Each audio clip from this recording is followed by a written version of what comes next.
Yo, what's goody, what's goody? Y'all know we back with another episode of Scoop and Score, man. I'm getting there early. Y'all know what I'm saying? Getting in an hour early. The homie just hit me up, got the Odyssey taken for me. I'm turned up, chat. You feel me? But, yeah, I do got some topics I want to get into, man. Y'all know the sports world been trending. I can't wait till preseason over. The reason if y'all ain't caught on yet why I ain't been covering preseason, bro, is because I truthfully, and this is me, I don't believe preseason proves too much. Y'all, I don't see a point in talking about Tua. And, this is just an example. Because I'm going to talk about Tua. So, I'm damn near capping. But I'm just using this as an example because I feel like this is an easy one. If we know Tua's been bad for a couple years. You know what I'm saying? However, let me get into the topics, man. I want to talk about the NCAA one more time because this rule seems like a little weird now that I've been just digging into it a little bit. So, I'm going to touch back on it. I do want to touch into my boy Klay. Y'all know Klay gonna count them rings every time. My dog just go ahead and sign to the Miami Heat, which I personally believe is a big pickup. DeMar DeRozan signing with Denver, which I also think is a big pickup, which is why I think the NBA is shaking up against something nice. I ain't gonna lie to y'all. The NBA is shaking up against something nice, and I'm liking it. 76ers, they showed that video. I know that video has been trending for a little minute. I still ain't touched on it, so I do want to talk about it a little bit. The side of A.J. Brown and Jalen Hurts that they're not talking about, that we haven't seen the media use yet. You feel me? And then I want to talk about Dean Thomas and how I already think he's a weirdo for the way he's been acting. And I guess Tyron really then came to his defense. Gillian then actually had some comments for him, so I'm going to touch on that as well. And shout out Nick Chubb, man. My dog just retired, so we're going to go ahead and touch on Nick Chubb as well. No diddy.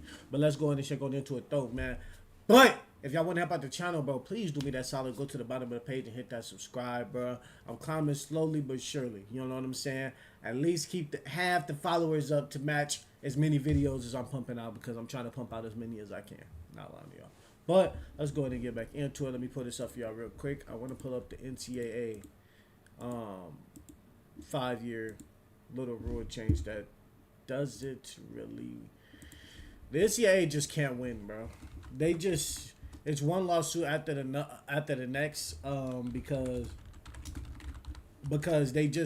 they won't close on anything. They're trying to they're leaving too many gray areas. And I'm gonna tell y'all what I mean in a second. Let me go there.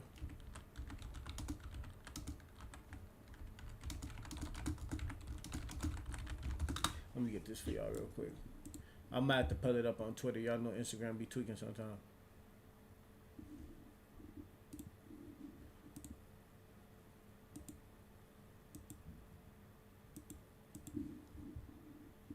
Okay, yeah. So this will be a good example for me. So what I'm gonna go ahead and bring up is I'm going to bring this up here. Bow. So y'all might not know who this dude is right now. I'm going to explain to y'all why I have him pulled up on the screen. Because as y'all can see, there are a lot. Technically, with the way that the NCAA rules are going, they are going to be allowing kids that entered the draft, that played even preseason games, to be able to go back to college and play more college football. And this is what I mean by this. So, originally, as we all know, the NCAA, they tried to, you know what I'm saying, put in they have now put in a 5-for-5 rule, which means 5 years of college, 5 years of eligibility, no more, no less. That's it. It's a cut line. Now, the issue here is another appeal was basically put out against that due to the fact that the cutoff marker was 2022, meaning that a lot of those kids aren't able to get their last year from their 4 years. You get what I'm saying? So technically, athletes that are caught around in 2022, they technically are fighting for another year eligibility. Now, how this always goes with the NCAA, some states will allow the injunction, so they're going to allow those kids an extra year, even if the NCAA is appealing it, which is the dumbest thing to me. This is why I say the NCAA is lost, bro, because they can't even make rules now that's going to allow every state to cooperate, because the way that they're going about this is just so stupid. They're trying to be like, okay, well, since Texas since we want kids to go 5 years, we're going to go 5 years here, but they're not considering every school that's going to go against this, most definitely against the big schools, for example, like Texas. However, let's keep going. So now there's injunctions being put in other states so kids can play. which is now causing an even bigger uproar because those kids that can't play are now, they're basically getting hit with the double whammy due to the fact that some kids are allowed to play and some kids not, which sucks here. So I don't think it matters personally. So let me finish talking about this. That it don't matter what year they cut it off, though. To be honest, this was going to happen. This was going to happen regardless. That's why it's so messy. And then the money, these kids, for the kids like him, so let's touch on this guy. Because remember what I said, for the money. Remember what I'm talking about here. This kid here, NFL player returns to college after regaining eligibility. Now, there has been a couple I don't even know what you would call them, NFL college players. There's been a couple of them that I have literally played in preseason games and are now returning back to college, which is going to get them what? Of course, they're so much more NFL ready. They have so much more NFL experience. Now they know exactly, you know what I'm saying? They probably have gotten educated more at a higher level than, think about this. They're playing against 18-year-old freshmen at that. Some freshmen are starting at these schools. You know what I'm saying? That don't get that advantage. So that's already an advantage. So let's keep talking about it. What's his name? Cole Hudson, returning to Texas. Offensive lineman Cole Hudson has returned to the University of Texas after minicamp stints with both the Cowboys and Browns of the NFL. Hudson has filed a lawsuit against the NCAA seeking an additional year of eligibility following the NCAA's 5-for-5 plan that gives new players blanket 5 years of eligibility when they enter college. So this nigga's trying to play 5 years of college ball. See, this nigga's a whole different story, chat. I did not know he was trying to get all 5 years back. Now, if this is what they doing, bro, this is basically 37U college football. Let's be honest. Because there's no way they allow this to happen, bro. There's no way. Like, Hudson, who played in 48 games for the Longhorns, reached an agreement with the NCAA, officially returning to Texas on Friday. So they granted it. And he played 48 games for the Longhorns. So that means he already played for them, and he went back after having to practice for minicamp. So that means that now there's really no rules to this shit. You used to get in trouble if you went up to a college and it wasn't considered an official visit in the division and they were treating you like that. You used to get in trouble for that shit. You used to get in trouble if you had any doings with the NFL while you were in college. Period. You couldn't even have an agent back then. If you had an agent, you were getting in trouble in college. Like, what? Now they're allowing NFL. They're giving you NFL experience. How is an 18-year-old going to be able to get that NFL experience like that? He never going to have an offseason. So technically, if an 18-year-old that's just coming into the school or even a sophomore wants to go because they can't leave college that early. So even if they want to go to get that NFL experience, it's still a disadvantage to them. I told y'all, and no matter what no one says, stupid shit like this stems off the NIL. I promise y'all, I'm going to keep saying it. Stuff like this stems off the NIL. Now, y'all might think that it's hating. Y'all might think that, like, I'm not against everybody getting paid because, one, I was a college athlete. I know for sure what these boys going through. And most definitely, they're playing at a D1 next year. I was D1A, so I think basically slightly under, but it don't matter. Still D1. But regardless of the point, they playing Power 5 schools. Let's talk about it.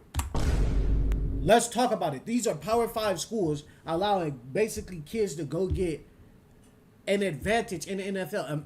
Bro, and you think that these NFL minicamps gonna give kids that go to Akron the same chance as these kids at Texas? Kids that's at goddamn Buffalo, shout out Khalil Mack, a chance, the same chance they gonna get his kid? No. So it's already automatically rigged and it's unfair. One, if we're gonna be honest. Two, every kid don't even get the same ability to do that at even a fair extent. One. Two, they're also coming back and taking money from these younger kids that's actually not even money. Let's just say taking roster spots. Like I said, the NIL caused this whole dumbass blow up. None of this would have never been happening if the NIL if they didn't start an NIL fucking funded thing. Now it's a very sticky situation because, like I said, I'm not completely pissed at it because these kids, they should get something. And the reason that I say they should get something, because when you actually in college, a lot of that money sometimes don't even equivalent to like it's not good for your living. Like it's you living damn near the bare minimum, damn near, as a college athlete. In some cases. Now some schools you way better off. Let's be real. These kids getting paid most definitely now. But I'm talking about before all this NIL shit. A lot of times you were at those schools and you damn near was living. Some players a little bit higher up, but no, most of them you was damn near living bottom of the barrel type shit. You just had everything damn near paid for, but shit still was difficult. If you wanted to even have a little bit of fun, it was difficult. So I don't know. I don't even know how they can step back from this, bro. They damn near gonna have to close up all this shit. No NIL money, no nothing, because they technically ruined college football. People really used to say they would rather watch college football than the NFL because because college football they weren't getting paid. They were still playing for something. Y'all can't tell me y'all don't remember when people used to really say that they're done watching the NFL and they're only watching college football because college football those kids were playing like it meant something. They loved the sport, to be word specific. They love the sport. So yeah, bro, I don't get that one. And everything's temporary as well. That's another thing that I'm not liking. Like a lot of times they're making these rules, but these rules still temporary. So if you go still damn near make the rule temporary, why not just keep the rule on hold until you fucking figure it out? If you gonna set in stone, that's another thing I'm saying. They not standing on anything. So now, there's so many gray areas and they're not standing on anything. It's so difficult for them to make a lane. They don't have a lane at all. No matter which route I feel like the NCAA goes, it's gonna be wrong, incorrect. Boo. But I know I was jumping all over the place. So basically, to put this story in particular into perspective, kids can go now, right, from NFL training camps. And say if they get cut, because this is all before the season, so this is within the mini camp and the camp process. They can go to NFL training camps. They can then get cut if they're not good enough. Mind you, they're still technically trying out for the team. So this is either make it or go back and keep that same spot that was saved for me on that college football team, if it was even saved for me. But I know it's technically going to be saved for me. Most definitely if I have the same OC there and the same head coach there and they know I was a good player. Because there's no way I'm going to even get this chance if I'm not a good player. Which is why I named those lower tier schools earlier. Akron, Buffalo. Those kids will never get this chance. However, let's keep going. Say these kids do get cut. For example, Cole Hudson. I think that's his name. Yeah, Cole Hudson. Let's just use him for example. He's at the Cowboys minicamp and he gets cut. Boom. He leaves the NFL. Bye-bye. But he starts at Texas. He played 48 games now. If he played 48 games now, he probably worked his way up to playing. That's what I would guess. He worked his way up to playing. That's because a lot of linemen do that. They work their way up to playing. They normally, and if the good ones will come in somewhat as a sophomore. However, let's keep going. They do get paid in those camps. That's the tricky part. So this, and I'm telling y'all, this is where kids are going to get in trouble as well. They get paid within those NFL camps, and then they have to give that money back. I'm telling y'all right now, the same exact thing that happened to that Tennessee, what was it, running back, I believe it was? The Tennessee linebacker, Arion Carter. The same thing that happened to Arion Carter is going to start happening to a lot of these kids because they're going to start going to that camp, and I'm telling you, they're going to intentionally start keeping that money and not giving it back to the NFL. And I'm telling you, the NFL is slimy. They going to try to, if they want that athlete, they're going to be as slimy as they can to get that athlete specifically. I'm trying to tell you, bro. And if they don't,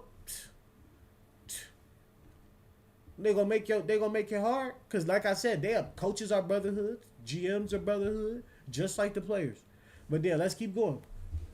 So I think that's going to cause another issue within itself, dealing with the money and having to give the money back in order to go back to college. However, say they enter the transfer portal. Say Cole Hudson enter the transfer portal. He now goes to, he don't think Arch Manning going to show up this year. So now boy go to Oregon.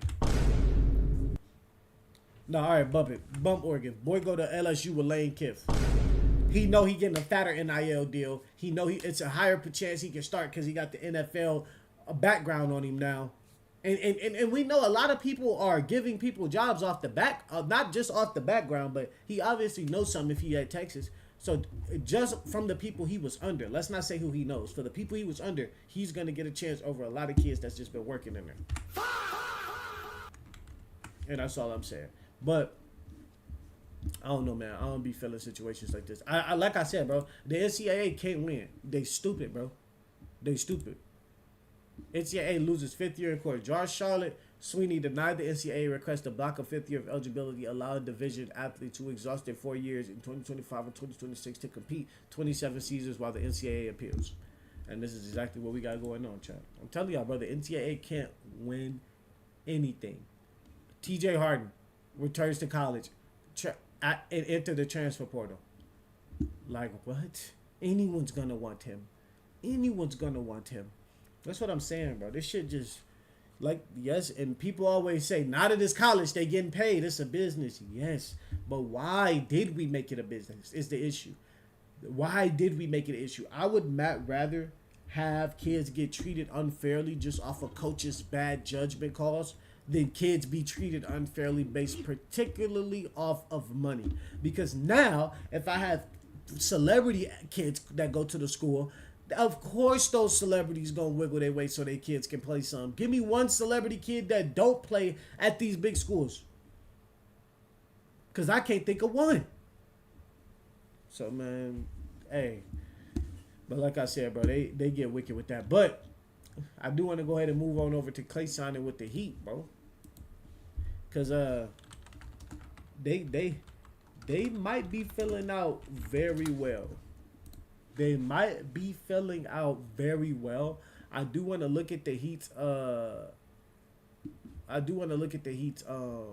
whatchamacallit, their roster. I want to look at the Heat's full roster because I don't know this nigga.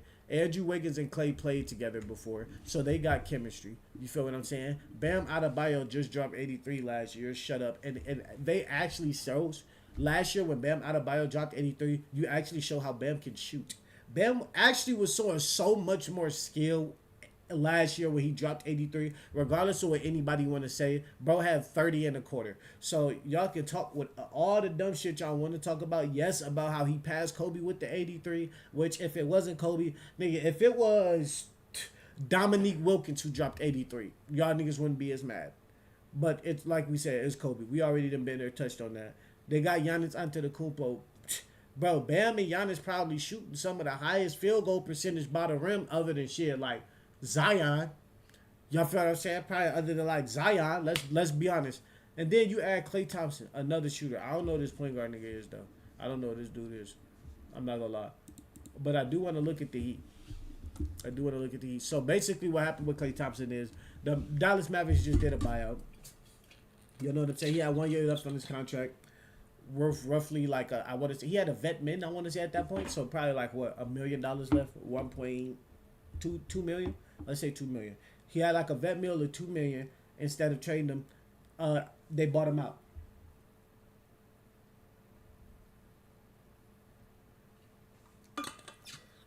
So, do I think the Heat just got tremendously better off picking him up? I'm not gonna say tremendous because I still feel like Klay has a lot to show in order for us to give him back the old Klay, because I think people really I don't even know if I want to say people forget or if people are disappointed, because what Klay Thompson really used to be, bro, is crazy. And I think that's why so many people make it seem like Klay has fallen off so hard because of who he really used to be. And that's why I'm like, I don't even want to say he gets disrespected because he doesn't. Klay is put up in there with those conversations. When you say two guards, now not the greatest two guards, because that is the arguably one of the greatest players to play this game. Everyone's GOAT, Michael Jordan, is the two guard. Everyone's other GOAT right under Michael Jordan, Kobe Bryant, is a two guard. Then you have Dwayne Wade, another two guard. So it's like, then a lot of people even say AI is a two guard. So that two guard position is thick, just like the forward position. You feel what I'm saying? Those positions are deep. You understand me? So You go up in here, Klay Thompson is that guy. But if we can get Klay Thompson to be 2/3 of what he was shooting like um beforehand, like our Golden State, I wouldn't even say gold. Yeah, I would have to say Golden State. 2/3 of Klay Thompson of what he was shooting. Not even that might be asking for a lot. So 60% of 3/5. I don't even know if that's 60. Whatever. Of what Klay Thompson was shooting like on Golden State, we would be, and I'm saying we like I'm the Heat, but I think the Heat is going to be very, very well off. Giannis has a driving kick target. Bam can shoot. Klay Thompson can shoot.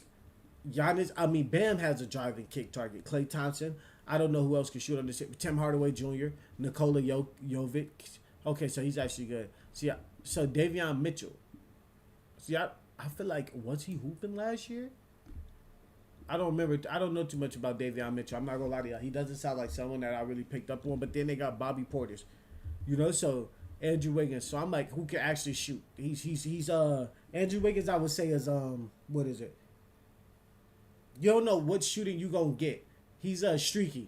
I'll give him streaky. Andrew Wiggins as a shooter. But Andrew Wiggins has played many roles in the basketball league. So the fact Andrew Wiggins still in there hooping, good. Tim Hardaway Jr. can shoot. So I feel like they got a lot, bro. I feel like if the Miami Heat could get that point guard position under wraps to have them run that shit, no matter what people say, Mario Chalmers ran that Heat squad still the way he was supposed to. If they can get him to run this squad kind of like Mario Chalmers was running the Heat squad, they will be very, very well off. Because no matter what you say, bro, being a point guard is difficult. Then, like they always say, you feeding egos. You feeding Chris Bosh, you feeding Dwayne Wade, you feeding LeBron James. And no matter if we going to say that they took a step back, they still have egos because they all still have been the best. And are three of the best at their position all time.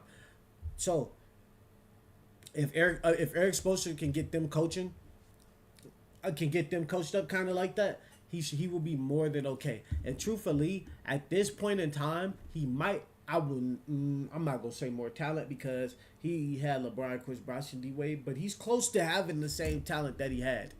If he can get if he can get Klay shooting, like I said, the way he was, he might be close to having damn near the same talent as that Heat team, and because we would have to compare him to LeBron, compare Bam to Chris Bosh, which I would say Bam is better at this point. I would say Giannis is damn near the same as LeBron, if not maybe slightly better right now.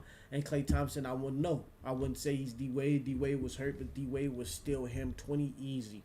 20 easy. Given night, 20 easy.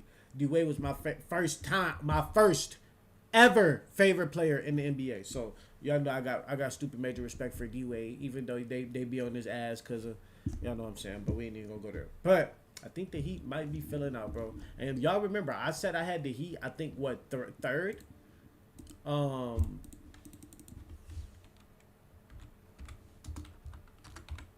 think I had the Heat third or fourth when I made my list.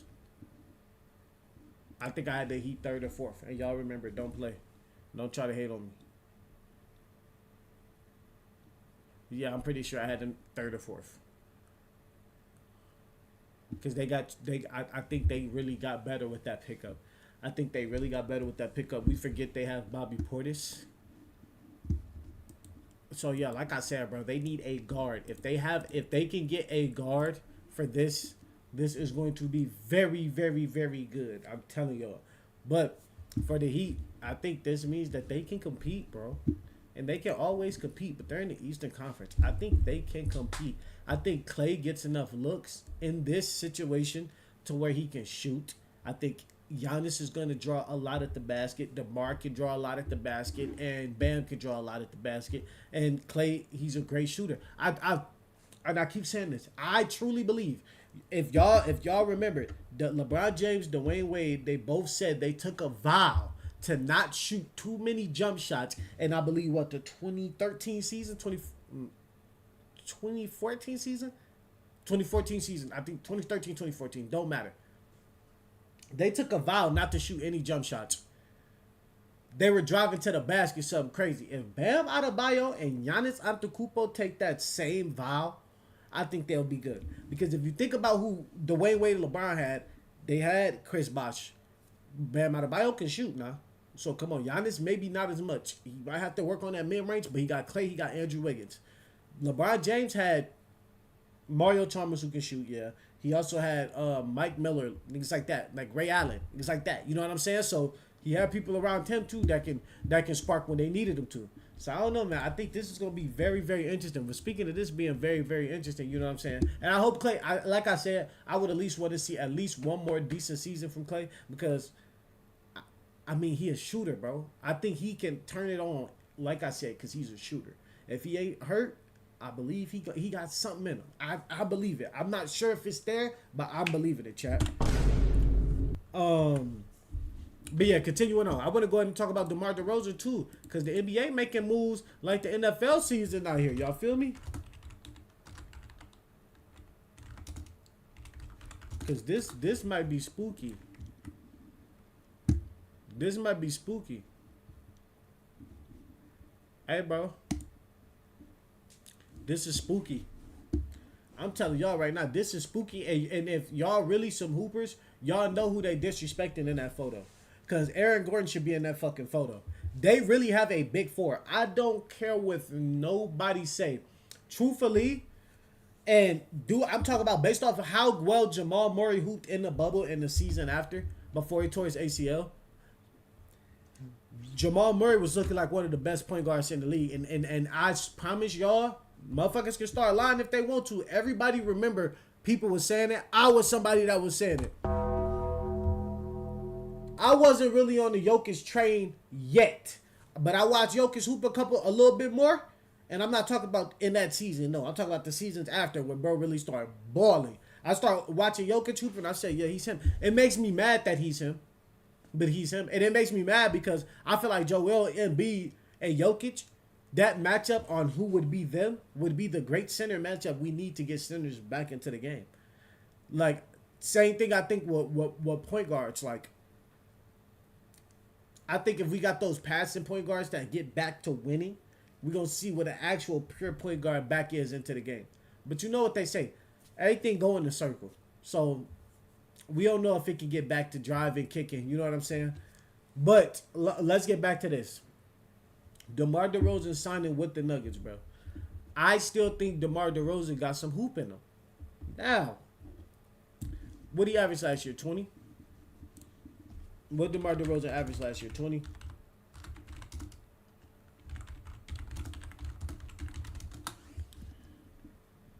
$18. 4 assists, 2 rebounds. Now, y'all think with 31 minutes, y'all think that can't fit in with that? Hey, DeMar DeRozan is a mid-range god. Mid-range is DeMar DeRozan's middle name. I'm telling y'all right now that, oh my goodness. You really think about how vicious this could be. Jamal Murray can shoot that clip. Jamal Murray can shoot that pill at a high rate. He can shoot that pill at a high rate. I'm telling y'all right now, bro. DeMar DeRozan can shoot that pill mid range at a high rate, and his slashing is efficient. Jamal Murray can get to the Baja too now. Shout out to the Baja. Jamal Murray can get there too now. But what I'm telling y'all is this. That center right there might have another MVP on his hands, bro, with this team, bro. Because like I'm telling y'all, they're forgetting Aaron Gordon. Aaron Gordon is a fucking maniac. We're watching Aaron Gordon season by season damn near get better. Damn near get better. Damn near get more confident. Whole 10. Tyrus Jones. We know everybody and I'm happy Tyrus Jones gets his love. Tyrus Jones is still a pure point guard. I would still give Tyrus Jones a pure point guard badge. And the thing is, he was a bucket in college. Don't forget about him now. But we remember Tyrus Jones on Minnesota, helping run it. Come on now. Was Tyrus Jones on that Golden State team?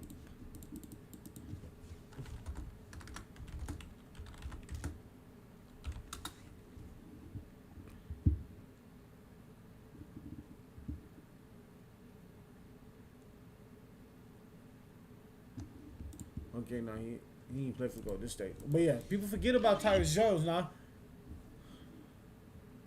Bruce Brown. Peyton Watson. Marvin Bag, Deron Holmes. That boy from Arizona. Deron Holmes is an Arizona boy. My coach coached him. No cap. Both of them. Both of them. That, woo. Now that's a motherfucking team that's built for the West, chat. That team built for the West. That's a triple-double king, a mid-range guard, a point guard, a bucket. A bucket-getting point guard. Over 6 foot. Aaron Gordon. Jesus. It's not enough basketball to go around for this team, but the crazy part is Jokic is going to make this shit enough basketball to go around for the team, and so is Jamal Murray. It's going to be scary, bro. And then defensively, we're not even talking about defensively. The weakest one is probably Jokic. Jamal Murray can guard now. He ain't one of the best, but that boy can guard. I'm trying to tell y'all. DeMar DeRozan, Aaron Gordon, lock up. Jesus, yo, this is scary. This is scary. They.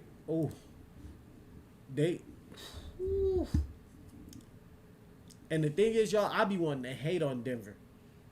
I be wanting to hate on Denver, bro, but there's nothing that you can hate on. You can't hate on these dudes at all, bro. I think this is going to be another very exciting team to watch. I think DeMar, and truthfully, like I said, we got to see. DeMar just got to stay DeMar. Like, he ain't got to be the DeMar we knew in Toronto. He can be the average 18 DeMar. Get 18 from Aaron Gordon. Get your typical 25 from Jokic, your typical 25 from Jamal. If that 20 from Jamal. They bench to get it done. Bruce Brown to get it done. Marvin Bagger get it done. Deron Holmes to get it done. I'm telling y'all, bro. This team is going to be crazy. That they just became another team to watch. Now, like I said, it seemed like the rich is getting richer. Because Denver was hurt last year and them boys were still getting buckets. Not going to lie. But let's go ahead and keep on and move on. Because there is something else I want to talk about. Because the media will hate all day on these two guys right here, right? But you won't hear them say nothing about this right here. Haha. Y'all actually what I'm talking about right now. I'm talking about Jalen Hurts and A.J. Brown. The media will go all day on how they don't like each other, if it's still beef. You know what I'm saying? All this, that, and this, that. But then when it comes down to it, when it comes down to it,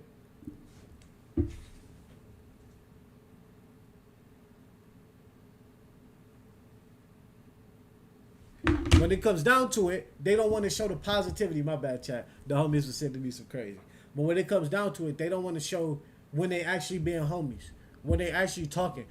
See, this is the thing that kills me about the media and just kills me about people in general, right? They over there talking. If AJ Brown has named Jalen Hurts his daughter's godfather, what makes you think that they are gonna fall out that hard at each other over this sport? Period. I don't know. See, this is what confuses me about the media. It don't even confuse me because I know they're looking for a story. But the thing is, why can't this be a story as well? Tell an ending to the damn story. AJ Brown up there at the podium damn near saying he don't even want to talk about it because y'all gonna make it something that it's not. Let's go to it.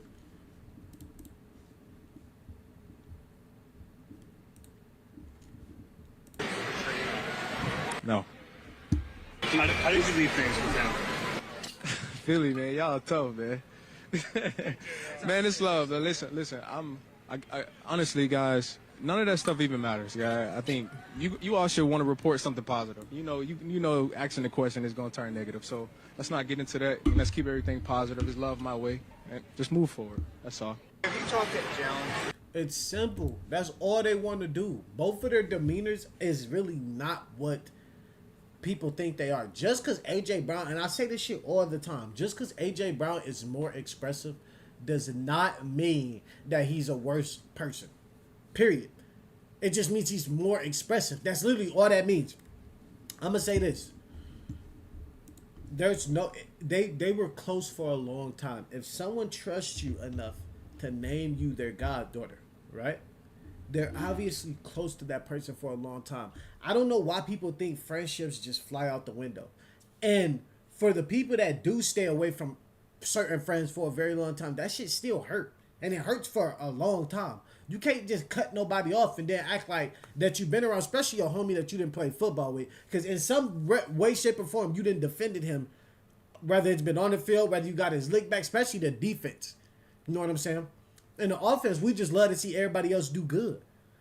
And they need each other to do good. So if one person is frustrated, it may not actually be at the quarterback. It could potentially be at the play caller. It could be at the head coach, Nick. As we seen, they probably didn't have the best relationship, but for some reason, y'all keep trying to put it on him and Jalen Hurts. And then the media won't show them. You ain't seen half as much of them talking like this. Talking like that and cooling. You ain't seen half as much as that as you've seen the podium interviews of them asking what's going on, why is AJ Brown frustrated, why is this, that. Bro, every player with Malik Neighbors said this best in an interview on The Pivot. He said, you only get about 8 chances a game. If you're the number one receiver, 8 to 10 chances a game, he said. Targets, maybe.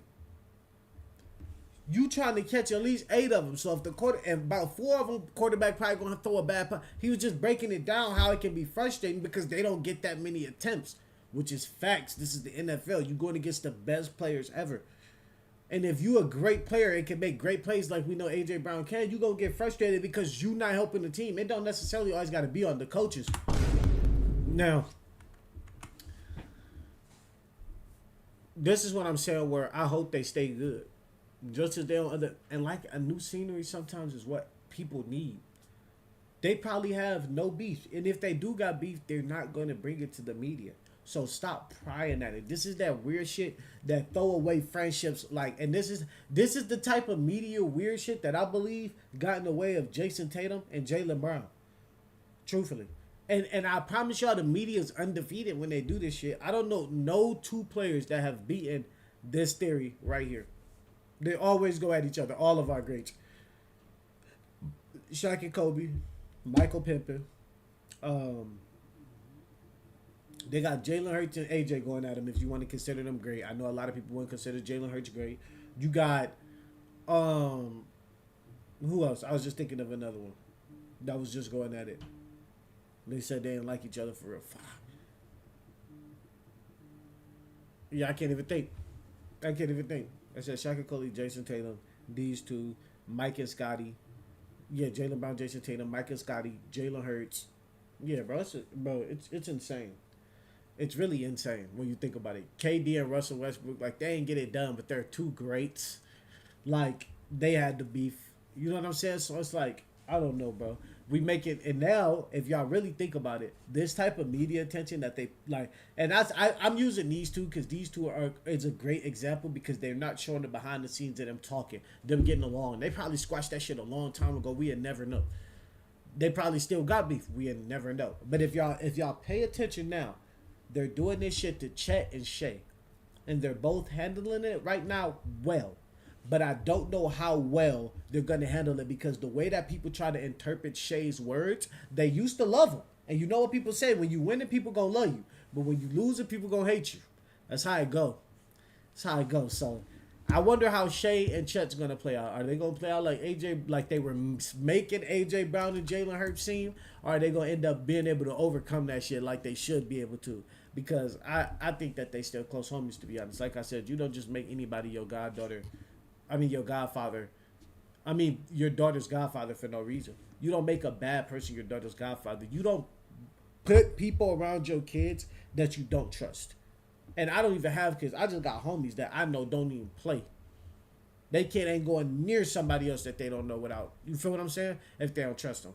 So, yeah, that's how I feel on that situation. So, like I said, the media need to start covering the back end of these situations instead of always covering the front end of these situations. And then let me clear that up. The media needs to cover the back end to these situations regardless of the outcome, because they will show these situations if these shits blow up in flames and the players start bickering or start talking shit about each other, and then boom, we got a whole nother story to go to, because now they gonna figure out who trying to win. But they don't never show this side to where they both cooling, they both chilling out, it ain't no hard feelings nowhere, and you feel me? So I want to see how this is gonna play out. But I do also want to get to Dean Thomas, y'all. I promise you, bro's a loser. I didn't mind bro at first, but now it's even hard to watch his podcast because, and I'm not hating on like saying don't watch it or nothing like that. I'm just saying for me, it's hard to watch because bro's a fraud, bro. Like, so for those of you who don't know, I did a little video on Dean Thomas about how he treated one of his fighters, Jillian Roberts, after her loss to Mackenzie Dern in UFC 330. So, let me see.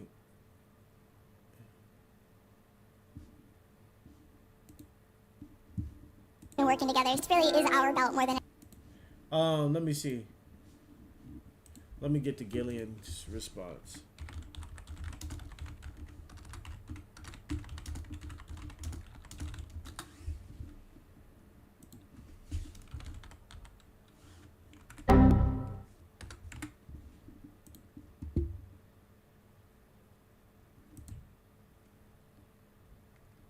Okay, so as we know, because I want to show, because she responded. So as we know, after Gillian Robertson lost to Mackenzie Dern, Dean Thomas went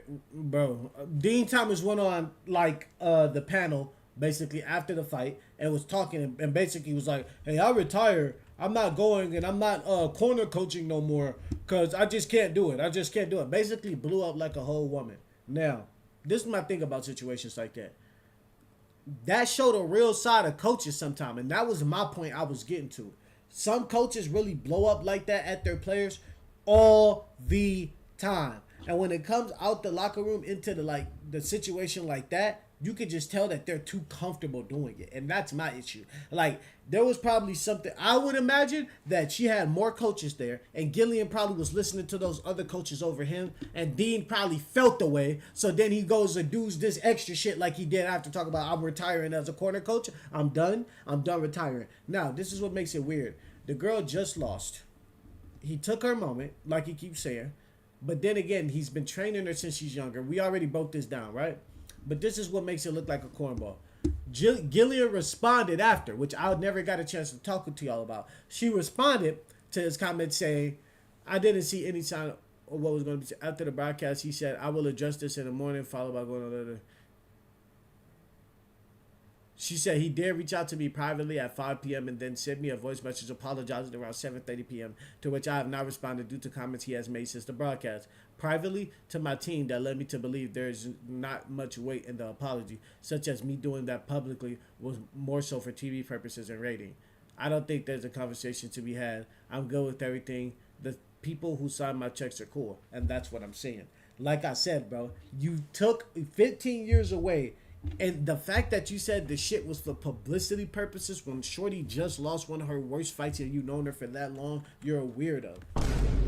You let the money win and you did something that didn't need to be done because it made you look bad and you probably not liked for that, so you losing more money than you making. And then on top of that, like I said, if y'all read this, he has made since the broadcast privately to my team, responded due to the comments he has made since the broadcast privately to my team that led me to believe the apology. I'm telling y'all, he probably blew up like coaches do, and he ran off at the mouth disrespectfully for some shit that he couldn't come back from, bro. I'm telling you, they do it all the time. And like I said, in the locker room, sometimes it's still not even cool. But the thing is, no one can see it. So then it just becomes players complaining, which everybody is going to be like, the player's just complaining, which kind of gets rubbed off, which in a way it damn near should. But then you bring it out here and you look like a weirdo. But it also makes the players look right. And I'm for the players. So when it's this bad, I believe it should be shown. But the thing that kills me is now he's probably butthurt.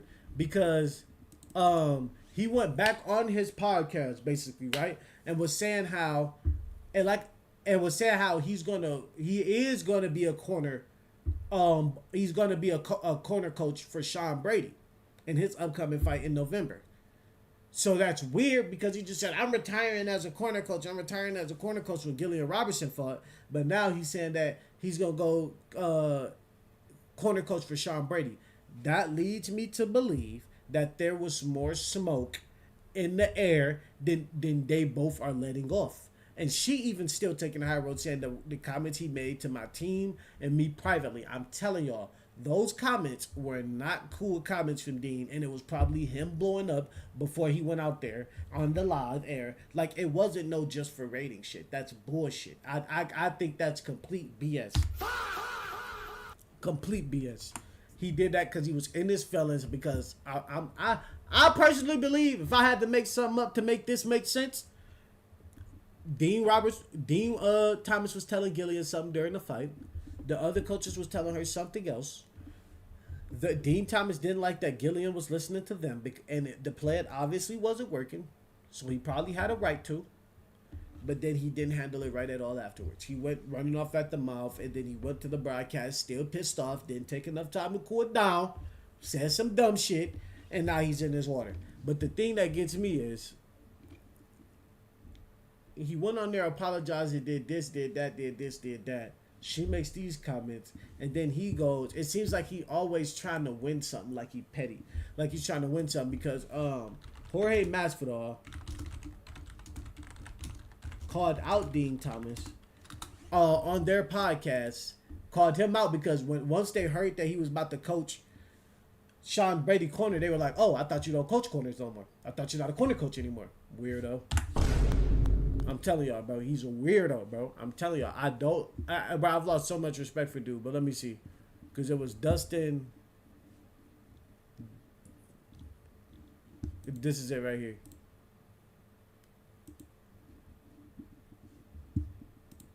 Famous. This is but you don't. Let's see if we can get this junk to. Well, if y'all can, let me see if y'all can really see. If y'all can see the couch, Dean's here, Jorge's here, Dustin's here, and Chris is here. Just listen to how they low key jabbing that, bro. And I low key be mad because if you see, that's the only brother on the couch. You feel me? It's literally the only brother on the couch, but he's the only one that's wrong. So the shoe fits, so he got to lace that motherfucker up and wear. He made his own bed. Corner Sean Brady, you ever? I have, yeah. Oh, you have? Well, he doesn't corner anyone anymore. Yeah. So you're not your FaceTime? No. The elephant in the Y'all room. heard Dustin? Oh, he doesn't corner anyone anymore. So you're not going to corner Sean Brady? Oh, you are? Or you might.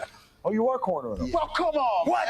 That's the quickest damn retirement I've ever seen in my life. What the? Are you messing with us? Dean, I was going to war for you, telling everybody I don't understand why he's I don't know yet. So now?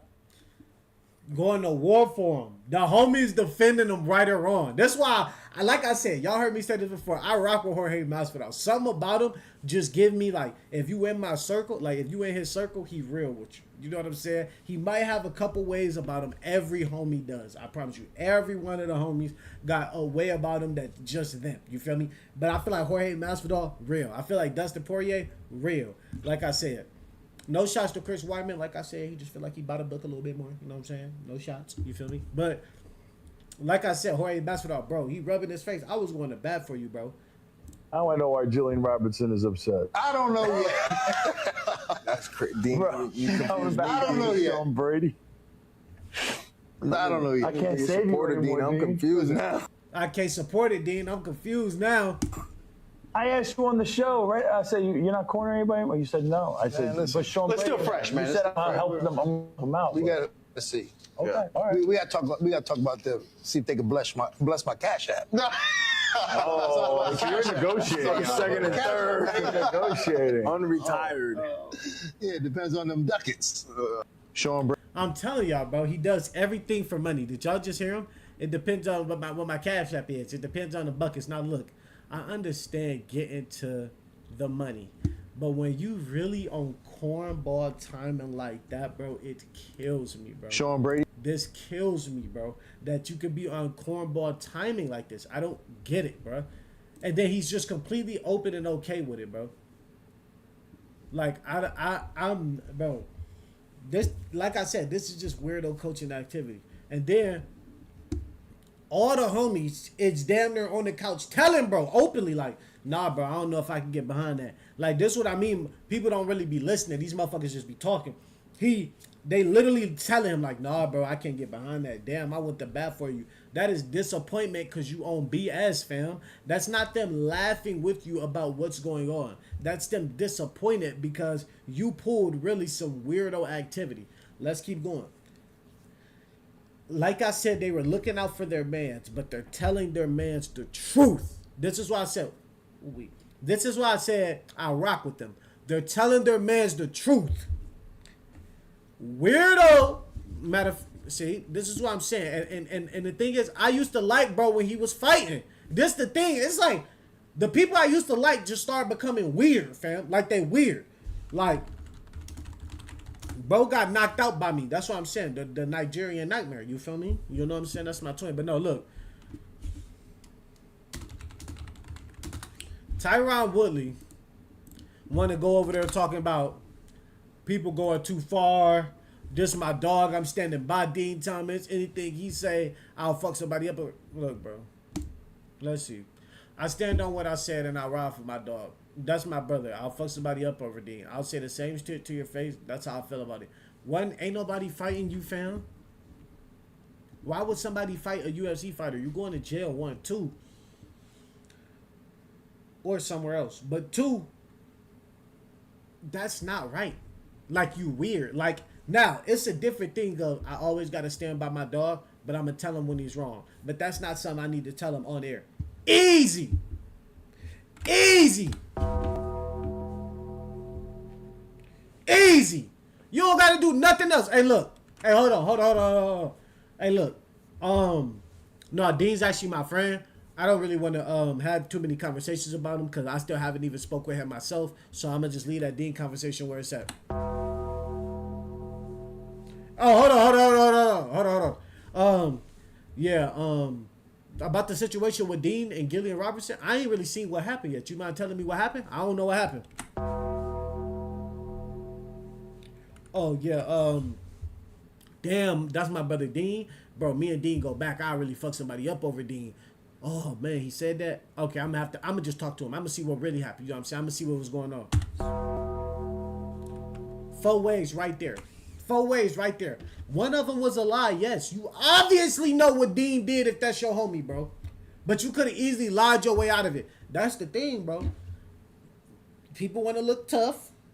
Tyron Woodley, who got slept by Jake Paul. Do you know once you got slept by Jake... See, I wasn't even going to bring this up. Do you know once you got slept by Jake Paul, everybody now start thinking they can sleep you, fool?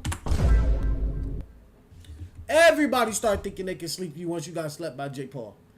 Don't nobody give a care about these dumb threats because fighters are just going to feel like they're going to sleep you. Civilians know what they're going to do to you or they're going to call the cops on you. So this is just dumb stuff trying to look tough for no reason. Like, Dean Thomas is wrong. He's a weirdo for what he's doing. And the fact he's standing by it is making it that much more weird. And if you support it, that's weird. Now, if that's your man's or your brother and you tell him he wrong and you say, yeah, I spoke with Dean about it. I understood where he was coming from. That don't mean I agree, but I understood where he was coming from. Simple. That's still your dog. And if he feels some type of way, that's weird on him. But what did I literally say before I watched that video? Because I didn't even watch the full clip of that. I said Dean seemed like he gave him, like the money was bigger than his own fighter to him. And that's weird. And you really do, bro, I'm telling y'all, it used to be a college coach I had. Used to say the same thing. I'm going to get paid either way. But what? You NIL before NIL, motherfucker? Like, come on, bro. But no, I think, like I said, bro, damn, it's crazy how quick your opinion can change about somebody because of some weirdo activity. And then you go, and before I get off of him, because I do want to take some time out to give a shout out to my dog Nick Chubb, because Nick Chubb was, I always speak highly on Nick. So before I get on Nick, Dean Thomas took the time out to go say that about that girl. He then took the time out to apologize, damn near fake tear shed, hence, which makes me believe when people say Ryan Clark was acting, this shit is starting to make me look like, it's starting to make me realize that they really are acting, overly acting. This ain't just acting, this is overly acting.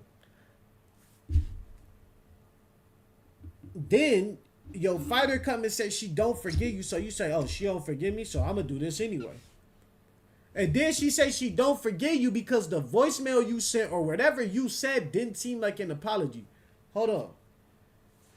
A backhanded compliment is damn near the same thing as a backhanded apology.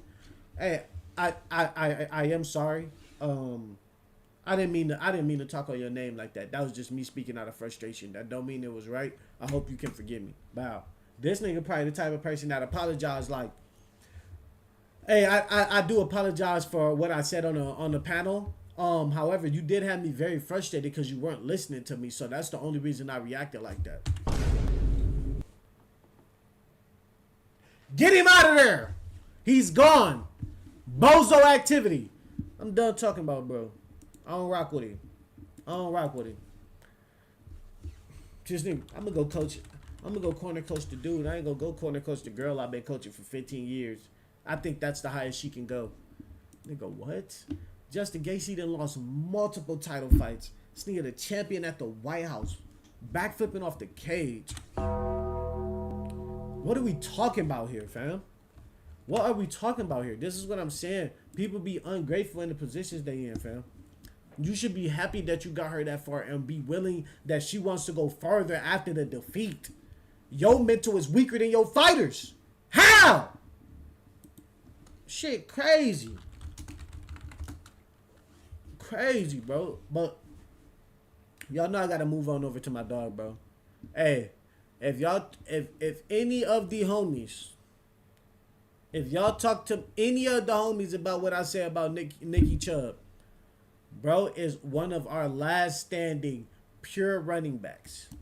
Him and Derrick Henry might be two of our last standing pure running backs. There is nobody in the league no more who is as productive running this ball year in and year out with the injuries that he's had. I'm talking about knee injury, knee hyperextension. You feel what I'm saying? And I'm not even going to just downplay the injuries, because when you look at Nick Chubb's stats, they might not even be where they should.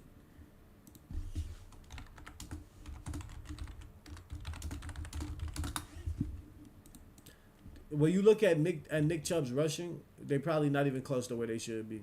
Nope. He's not even up there. But of that 2010, 2020, Nick Chubb is going to be remembered as one of those guys, bro. And the thing that he was one of those guys, he just got hurt. Bro was a tank. Bro was great.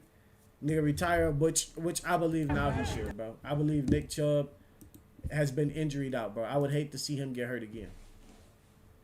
I would hate to see him get hurt again myself, bro. But truthfully, if for all my real football players, bro is probably one of the last, was one of the last standing pure running backs. I'm talking about who really didn't need to catch the ball too much. It does not mean he couldn't catch the ball. It just means that he didn't need to catch the ball too much. He could pass block his ass off. And what the thing is, I do believe if Nick Chubb wasn't on Cleveland, the Cleveland Browns, that Nick Chubb is a way more remembered football player and a way more productive football player, because the fact that Nick Chubb was productive with the Browns at all, rushing the ball, just shows how good he was. But when you horse a running back like that, like we've seen with all our greats, we've seen it with Zeke. We've seen when they were horsing Derrick Henry on the Titans, he broke his foot. We can't forget stuff like that. Like, you horse your runners and they're out of there. You got 3 years of them. Like, so, I don't know, man.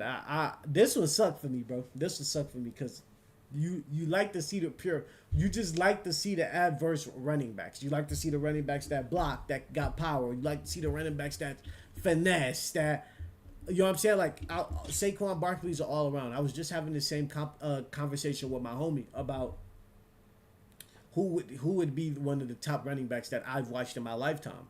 And I would say Saquon, yes, but he had one season. That's why I tell him, bro, when you look at Ezekiel Elliott and what he did, like, and the fact that bro could pass block his ass off, that's one of the missing traits that a lot of people don't pay attention to when it comes to running back. that blocking feature will put you a little bit above another running back. Saquon faster, yeah. Shiftier, yeah. Would I say more powerful than Zeke? No. Stronger runner than Zeke? No. That's why I'm like, bro. But when you talk about strong runners, this man could potentially have been one of a stronger runner than Zeke. Potentially been stronger. See, Zeke is that man to me, y'all. I ain't gonna lie. He potentially could have been a better runner than Zeke, I should say. No, because Nick was strong, bro. I'm telling y'all, like, bro, I can't wait for a couple, like, for when I become one of the old heads and I bring up Nick Chubb and people be like, yeah, Nick Chubb was nice. He was just on one of them bad teams. I can't wait till I become one of them old heads. I'm telling y'all right now, bro. I'm going to be so hyped. Oh, man. But, yeah. Shout out Nick Chubb, bro. I hope he get the respect he deserves later on down the line. He probably won't because of the type of career he had. But, yeah, man. Nick Chubb is a GOAT, if you ask me. However, y'all, I told y'all know I got to get to this movie. So this was going to be a good little hour for y'all. You know what I'm saying? Sometimes I've been going a little longer. Sometimes I've been going a little shorter. Y'all know how it go. But I got to get ready to catch this Odyssey movie. So y'all know where I got to get ready to go to. But I do appreciate everybody that's been tapped into the show today. You feel me? Like I said, man, if y'all want to help me out, please go ahead and hit that subscribe button and tell your friends. You know what I'm saying? Or just share it so you can tell your friends and help me out. Y'all did what I'm saying? But Scoop and Skull, we're going to go ahead and get up out of here. Peace and much love.